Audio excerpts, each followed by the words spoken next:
Hello, it's me again. Um, I wanted to talk a little bit about my grandmother.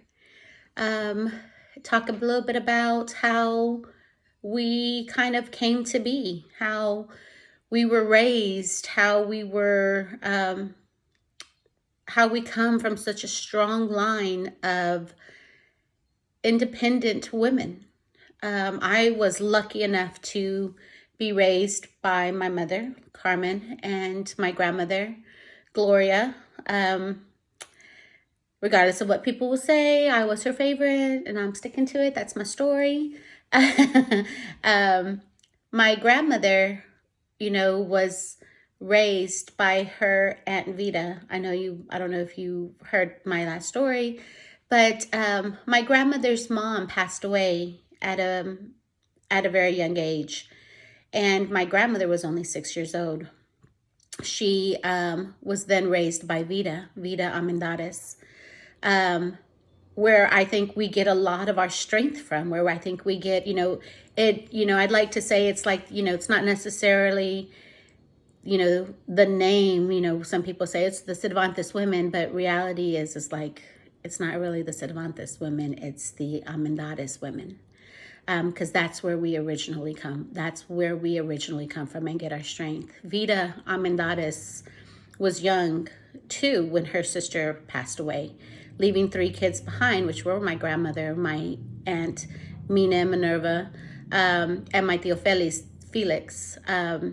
Vita was the one who raised them. She took them in as her own children. The story goes is that like she worked and devoted her life to raising Momo, and which is what I call my grandmother Gloria, Momo and Mina and Theophiles, and she raised them as her own children. She never married. She had a guy who she was he really wanted to marry her and take her away from this, and she's like, no, these are my sister's children and they're my children. And so she turned that away so that she could raise my grandmother. And she's actually the woman who, she'd work all day, then come home to three children that cooked and cleaned and did all of that stuff for. They lived off of, 2015 Riverview, which is on the east side here in Austin, Texas. She lived there, and she did that, later on when Momo and them got older and my mom and was born. And she's actually the woman who taught my mom how to cook. Many people comment about my mom's cooking, which is my mom's cooking is the best. And she's given her recipes out to many of her nieces and nephews. And but what she learned from Vita. I mean, my grandma was there, and my grandmother, we all know my grandmother, like she probably cooked, but she probably didn't. That's just not my grandma. We tease about it because I always say like, my grandma was not the little viejita that had like cookies and baked warm things. I mean, my grandma, we didn't call her from like that when novelas were on. We didn't look for her like Thursday through Sunday because we knew she was out dancing. Like my grandmother loves to be out there dancing and being very social, the social butterfly. Oh my God, I used to dread having to go to like funerals with her, things like that, or parties, because she'd be like, "Hi, mija, this is my friend. This is Michelle, Carmen's daughter. I meet my daughter Carmen," and I'd be like, "Oh, Momo, this is like the 564 person that you just introduced me to," but that's a whole other topic. So anyway, but Vita was the one who, taught my mom how to make tortillas, taught my mom how to make the Mexican dishes that we all love, the rice, the beans. Like she taught my mom a lot of that stuff, which then left my mom in charge of cooking for her siblings. And mainly because like Momo worked too, and Vita worked. I mean, of course, it was back in those days, and everybody worked, and which left a lot of the children to kind of pick up that area, that slack. And a lot of that did lean on my mom. And not to mention, like, Vita lived right next to her dad, which was Juan Amendares. And Mina moved in, and then that left, so all the cousins always grew up together. Like my mom and Becky and Lucy and all, I mean, they all were always together. Like Rosa used to raise, not raise, but we would babysit me and my brother Timothy, and same with Becky, and like, so we were always very close knit family. But I give props to Vida. She never once thought, she didn't even think twice about taking in her sister's children, and like any of us would do, like any of us would do in a heartbeat if something had happened. I mean, I can't imagine losing my sister at a very young age, and then having her children, which, I mean, let's just say my sister's got a lot of children, so thankfully nothing ever happened to them. But that's neither here nor there. So anyway, the strength comes down. Like I said, Vida would always make sure that my grandmother knew what was right and wrong, stood up for them. Same with Mina, same with the Ofelis, like raised them, like, to stand up for who you are, be who you are. If you knew my grandmother or my, the Ofelis and my Aunt Mina, that's exactly who they were. They're very strong people. They are the strength that, that holds their families and holds our families together. So my grandmother, I remember, hearing the stories and being there at the marches, when back in, what was it, the 80s, when the Ku Klux Klan came, and my grandmother was a big part of the, standing up and fighting for rights of the Chicanos of East Austin, and, doing her part. And we were there right beside her. Never did my grandmother was very into making sure that our rights were being heard, of the East Austin community, of the Hispanic, Chicano backgrounds that we have, that, our little side of towns weren't being dumped on. And so that, she played a big role in a lot of that. And she's always stood up, no matter who it was, no matter what was being said. She always made sure that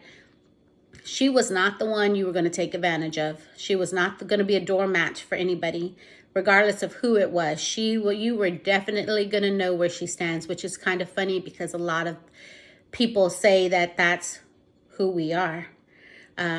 Which then she taught my mom, my Aunt Susan, my Aunt Stella, my Aunt Diana, all my Aunt Gilda and Gloria. Like, all of our women are strong women. Like, she would always say to me how, like, you always take care of yourself. You always prepare for yourself. And, there were little things that she kind of said, and taught us and things like that, just to make sure that we knew that who we were and where we came from and what our background was. And we also knew that, what, go ahead, you may, get one over on us, but we always land on our feet. And even if we may be knocked down just a little, but we get back up. That's who we are. That's who our blood is. That's in our blood. I always laugh and tease, when people call, say, oh, you're just, whatever the word is, a mean girl or a bitch or whatever. I was like, I come from a long line of them. I will never be your doormat. And that's kind of like the mentality that, we raise our girls with. And same with my mother. My mother was as sweet as can be. Like, she would find people. We always used to say, like, people find stray cats. My mom would find, like, strange families. Like, she would, stray families. And, before you knew it, like the night before Thanksgiving, we'd have like a whole other family that didn't have a place to go. And so they were at our house. Or there'd be a Christmas tree, or there'd be, kids whose, parents were, doing things. And there was our house. Our house was always open and, always there. My mother always, you could show up, you could be anywhere in the world, but show up at my house, at my mom's house at 5 o'clock. Dinner was made. It was on the table. My dad was there to eat, and Fox Channel 7 News was on the TV all the time. And she cooked what Vida had showed her how. And no matter what, I would just happen to be like, oh, I'm gonna go visit my mom. And I'd show up there and there'd be my brothers and there'd be my cousins and there'd be, sometimes my aunts and uncles or my grandma, they would be there, and we would all just show up there randomly. But no matter what it was, my mother always had enough food, always say, Mija, just say a little blessing over your food and it goes a long way. I mean, but let somebody put her children on the wrong bus, let somebody, and she would turn into like this mama bear ready to attack. Like she was not the one. I mean, like I said, we were kind of raised all that way. And it's, funny to hear the stories and hear the things as I'm, remembering the stories as I'm telling these stories. But there was some things about that you could do and some things you could not do. And I mean, that's kind of who we were. We were always raised to take pride in who we are. Remember where we come from. Remember who we are, and you see that strength, not only in my mom, my grandmother's family, but you see that strength in my Theophiles and my cousin Kathy and my cousin, Dora and, Alicia. Like all of us are strong girls with very opinionated and, making sure that if somebody next to us is being mistreated, like we're going to definitely say something. Same thing with my cousin Becky and Rosa. And I mean, like, my cousin Elise, like you can already tell, like our family, our generations, they're getting stronger. And we have to remember where that strength comes from. That doesn't mean that we're like being mean and being bullying and being bitches.